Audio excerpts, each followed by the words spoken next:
Hey, comic book fans! Welcome back to Comic Book Corner 2.0, and fans, you're with me, Mike Spider Slayer, getting ready to bring you another comic book haul. That's right, everybody. Another great week's in comics is upon us, and right here I have the infamous bag. Not too many comics this week, not nearly as many as last week. There's like 17. Then I read like 19 altogether digitally. I was exhausted after doing the countdown. This week, not as many titles, and I actually picked up a couple of books that I normally wouldn't pick up because it was such a light week. So what did I get? Well, let's find out. Take the bag off of those comic books, throw the bag onto the floor. Bags and boards, they are a must if you are a comic collector. Here we go, everybody. This week's comics. First off, we're going to start off from Marvel Comics, all new Marvel now, and we're going to be talking about Nova issue number 15, and it's funny because it says Nova Unchained. So it's it's based off of a Superman cover, Unchained cover. I think it's great. I think it's a wonderful cover here. Unfortunately, this story arc in the last issue I didn't care for as much, and the artwork was a disappointment for me.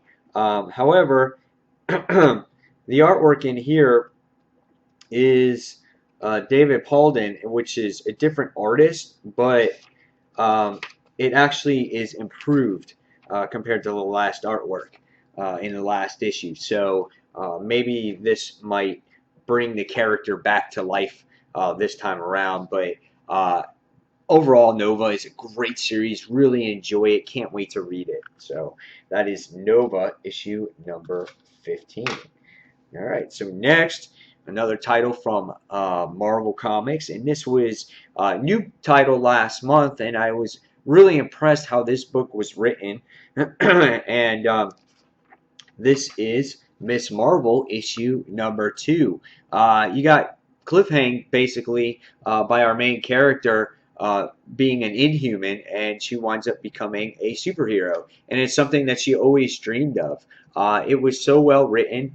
I can't wait to see where this issue actually goes, or where this story actually goes. It's been a while since I read the first issue, so I'm trying to remember who our main character, what her actual name was, which I forgot. But again, she was infected, or she got infected by the Terrigon bomb or whatnot, and then she became this superhero. Cool cover here, like the Miss Marvel emblem in the background, and she's standing there in the shadow. Really cool. So this is Miss Marvel issue number 2.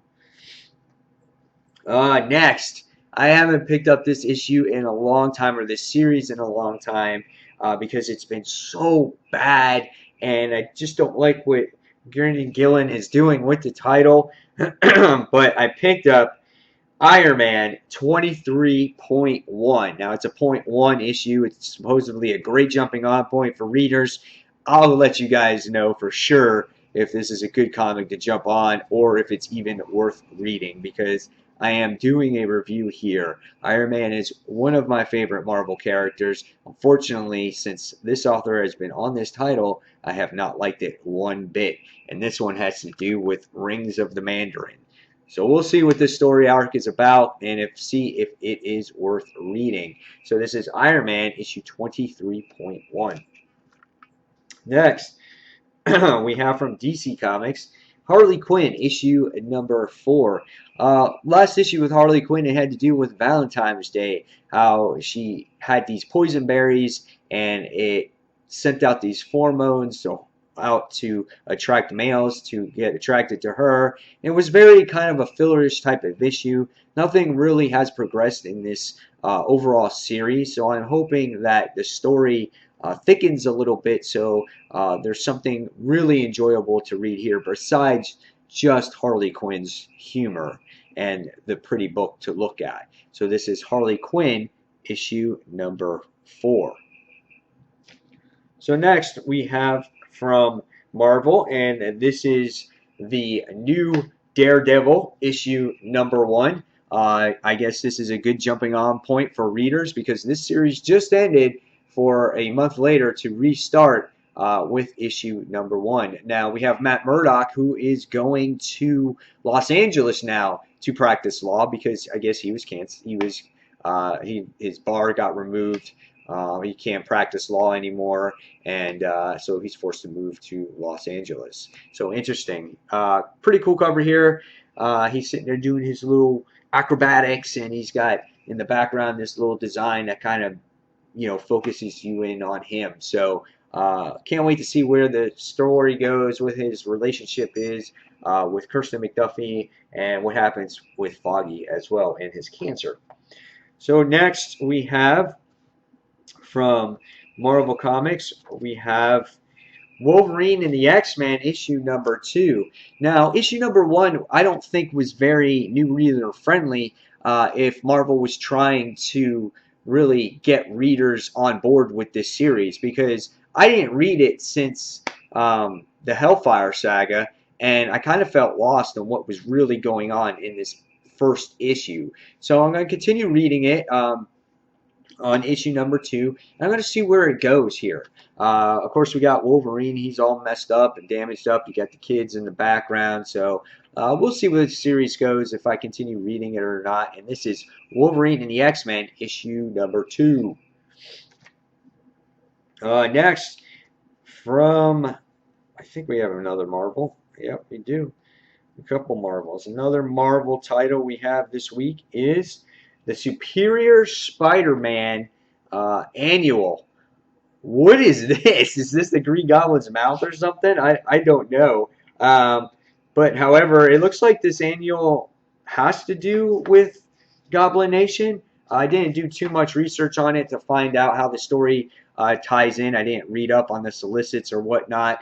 But I will be reviewing this issue, already a second annual for this title, where the first one just came out not too long ago. But I will be reviewing this issue right here on Comic Book Corner 2.0.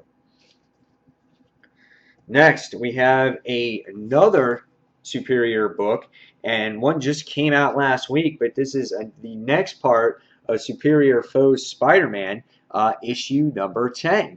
Yeah, what can you say? I can't get enough of Superior Foes Spider-Man. Very funny title. Love every cover that it provides.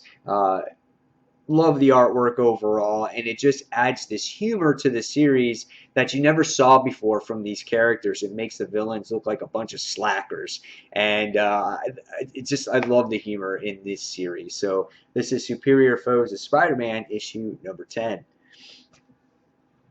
All right, next we have, oh look, another DC comic. I didn't have too many DC this week, but this is Red Daughter of Krypton, Supergirl Reborn. This is issue number 29. I'm going to read Supergirl through this story arc to see how she handles herself being a Red Lantern. Obviously, she's going to be in the Red Lantern series going forward, so I want to follow her and see what happens if she becomes normal again. How our heroes are going to deal with her in the universe. So I'm jumping on board. I started in the last issue when she became a Red Lantern. So again, just piqued my curiosity. Can't wait to actually see it. Interesting cover here. So this is issue number 29 of Supergirl. All right. Next we have from Dark Horse Comics. This is Buffy the Vampire Slayer, season 10.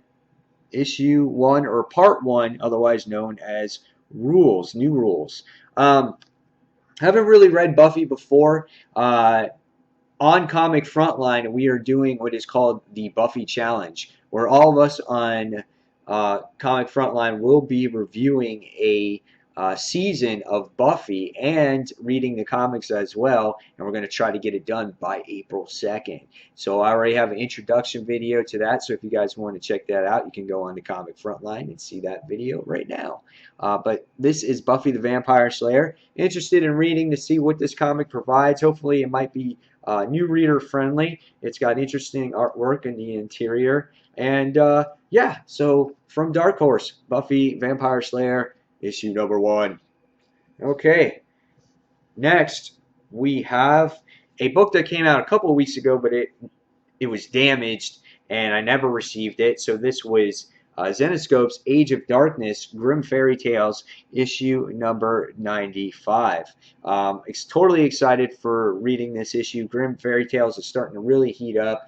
The universe is going to change by issue 100, and I always love the covers of these. They're always interesting covers, and the stories are different too. This is not your typical, uh, heroes and villains. This is all mythical and all about your fairy tales. And I truly enjoy it. I love the main character, Salem Mathers. I think she's interesting. And yeah, this is issue number 95.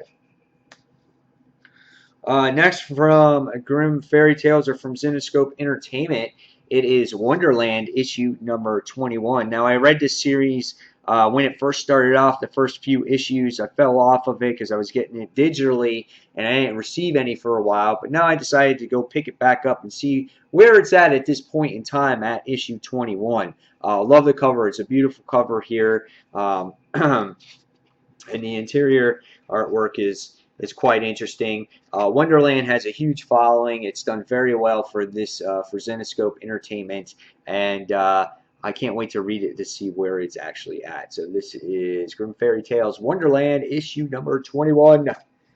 And last but not least, probably one of my favorite, another Zenescope Entertainment book that was released this week, but one of my favorite characters from this universe. It is Robin Hood, and this time it's its third miniseries, and this is Robin Hood Legend, issue number 1. This is written by Patrick Shan, wonderful writer. He introduced this character to us all. When I read the first series, it was amazing. But this is volume 3 of Patrick Shan's Robin Hood. So if you guys want to check out something, I suggest this because he's a great writer and definitely writes a great character here. So guys, there you have it. There's the haul for the week. I guess it's a light week. It's like 13 books altogether. I don't know if it's ever a light week anymore, but that's light for me. So guys, I hope you enjoyed this week's comic book haul. Stay tuned for some reviews. They'll be up today. I'll get some reviews up on Comic Frontline as well. Don't forget to check out that Buffy Challenge video. And guys, as always, thank you for watching Comic Book Corner 2.0. And until the next comic book review, this is Mike Spider Slayer signing off. Take care, everyone. Bye.